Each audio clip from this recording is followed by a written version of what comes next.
Guys, welcome back to the channel. So it is me. She has made an appearance on the channel, and I kind of got bored of the whole voiceover style audio that I was doing on the channel, and I've decided to switch it up a bit, which I have of course in the past, but I thought I'd bring this old style back, and it's nice for you guys to be able to see me.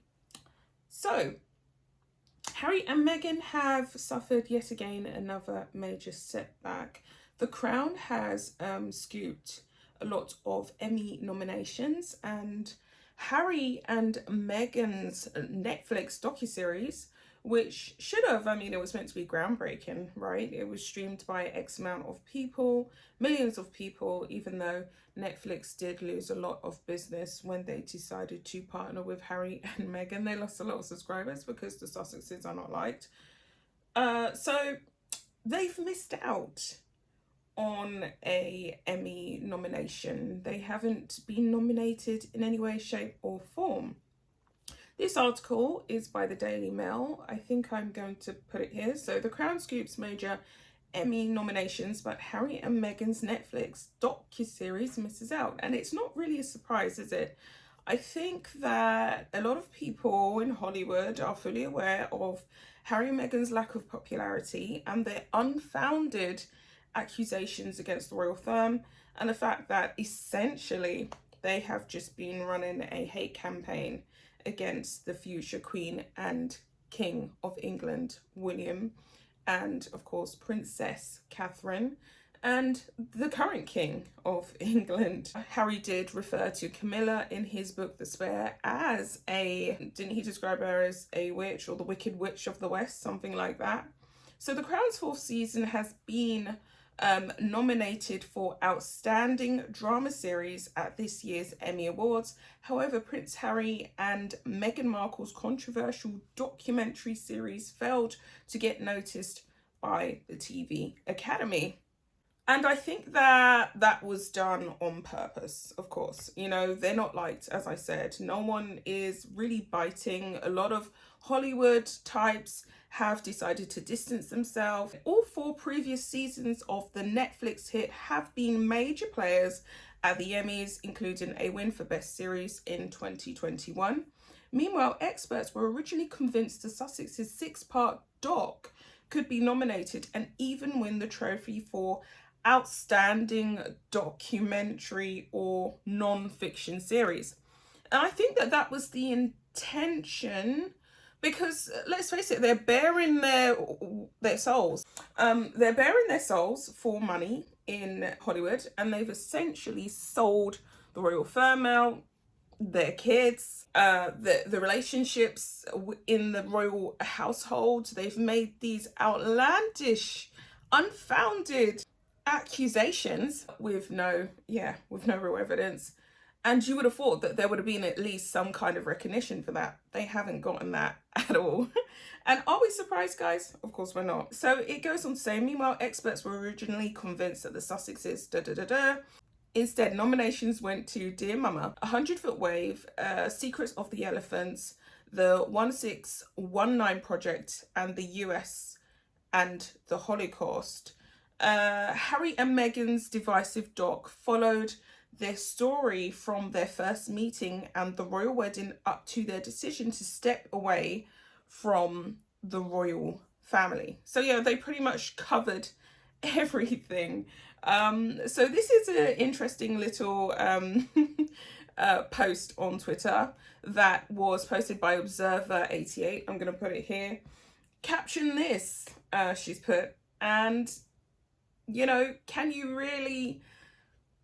This is it, right? Everyone's turned their back on them, the royal firm, but not only the royal firm, globally. They don't actually have any fans in Hollywood.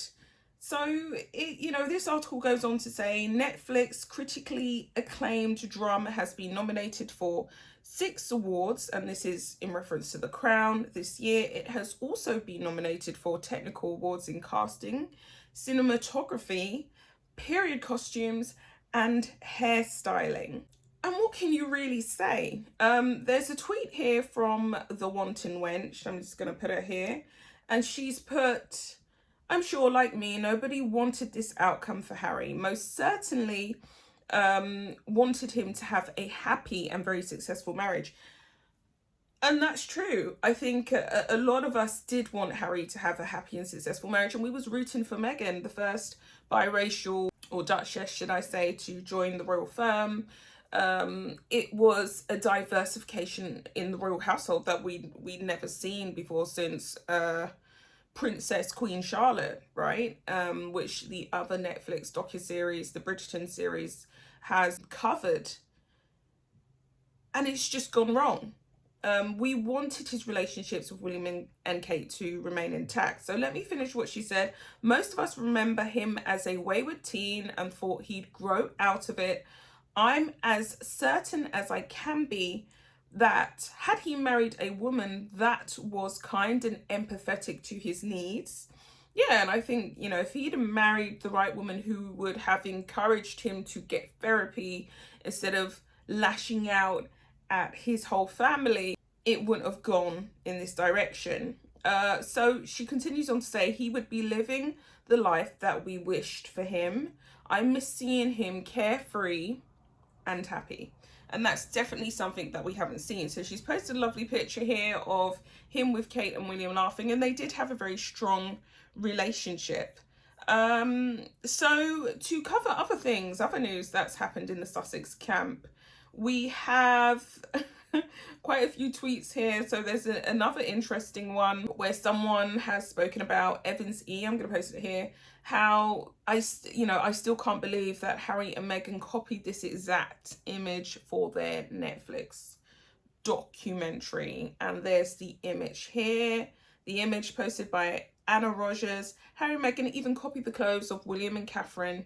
That's fake and sick fans, basically. Minnie Haha has posted a clip of the South Park Privacy Tour, Worldwide Privacy Tour, which has given me a laugh.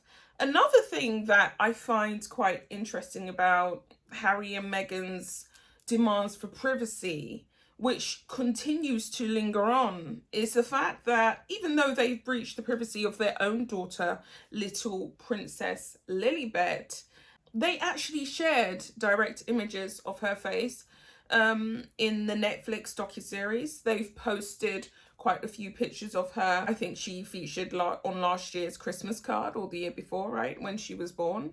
And yet Harry is now going to war with the American press over them posting the recent images of baby Lily at the 4th of July parade. So it's not clear as to whether the paparazzi took pictures of Lily and little Archie. They were very blurry images that were released by Backgrid, I believe. And Harry has now demanded that her face be blurred out, or at least he wanted her face to be blurred out.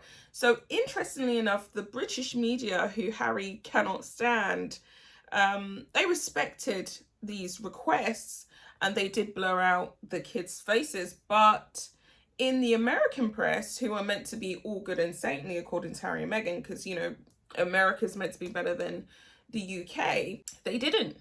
And so this article by Newsweek basically really does highlight the differences between, can I say, the culture, I guess, of press relations and the relations they have with celebrities over in America compared to over here in the UK. Prince Harry's issues with the British tabloid media have extended to the US as photographs of his 2-year-old daughter, Princess Lilibet, were published this month without having her face blurred for privacy. This was despite a request for the news organisation to do so. A new episode of Newsweek, the Royal Report podcast, has learned. Lilibet, who turned 2 on June 4th, was photographed with her parents, Harry and Meghan Markle, and brother Prince Archie, while watching a 4th of July parade in their hometown of Montecito. The event marked a rare public appearance for Lilibet, and the family watched the event in a private capacity from the sidewalk of a public road. Now, we know with Harry and Meghan, nothing is private and everything is staged. Within hours of the parade, photographs of The Princess in Harry's Arms were published by the New York Post and Page Six, which are part of Rupert Murdoch-owned News Corporation. This speaks to a major and very interesting difference in media culture and media law in Britain and America. Newsweek chief royal correspondent Jack Royston told listeners of the royal report, but also it speaks to a real kind of childhood wound for Harry, which is he hates paparazzi photographs of him and particularly his children, owing to Princess Diana's experience being hounded by the press and his own experiences of being hounded by the paparazzi as a child. So the source goes on.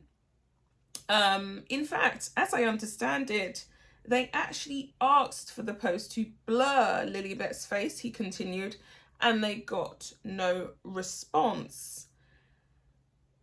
There you have it. I mean, what can you really say? There's a profound difference. The paparazzi and the press, to my knowledge, in the United States of America are extremely aggressive, more aggressive, I would say, than the British press. And, you know, I would say Britain is a capitalistic society and America is a capitalistic society, but it's a different culture. It's more aggressive, it's more direct. Americans are more forthcoming with their thoughts and feelings, and when they want that dough, they're going to go and get that dough. So, you know, there's not a lot Harry can really do, and he's kind of put himself in the firing line by leaving the royal fold. We all know that he's actually made himself more vulnerable to press invasion and press intrusion as opposed to safe. So it goes on to say, though it is not clear whether the photographs of the princess and her family were taken by paparazzi, photographers or a member of the public, the images were sold to the tabloids through the paparazzi photo agency Backgrid. So I personally think by the quality of the imagery, it was taken on a cell phone. It was taken on a mobile, an iPhone, something like that. And the person decided to, you know, cash it in. Harry has come into conflict with both Backgrid and Rupert Murdoch's media titles in recent months. In February, the Prince and Meghan were pursued by photographers through New York City following, that's the alleged car chase, right? Following an event that was described by their team as a near catastrophic car chase. The couple's legal team requested that the resulting images be handed over to them, many of which were taken by a Backgrid photographer. To this, the US-based photo agency issued a damning public statement saying that Harry's English rules of royal prerogative to demand that the citizenry hand over their property to the crown were rejected by this country long ago, and that they stand by our founding fathers. I think that pretty much summarizes where this is going for Harry, which is absolutely nowhere, right? There's not anything else I think I can add to this apart from this resounding feeling of shame on you, Harry. More fool you, right? You've exposed yourself, you've done this to yourself, and you've pretty much put your family at risk. You've put them in a worse situation than what you need to. So I'm going to round it off with this tweet from Cancel Citadel. I hope I'm saying that correctly. And she posted this yesterday. It's had quite a lot of likes and interactions because it's the truth. So she said, Prince Harry battle over Lilibet's privacy. The circus, what battle? No one knows her or what she looks like. She could have all the privacy, but Harry and Meghan are literally trying to push their daughter in the spotlight to the point of staging pictures, but there is no current appetite. So Pamela GT has basically posted a meme in response saying, nobody gives an F.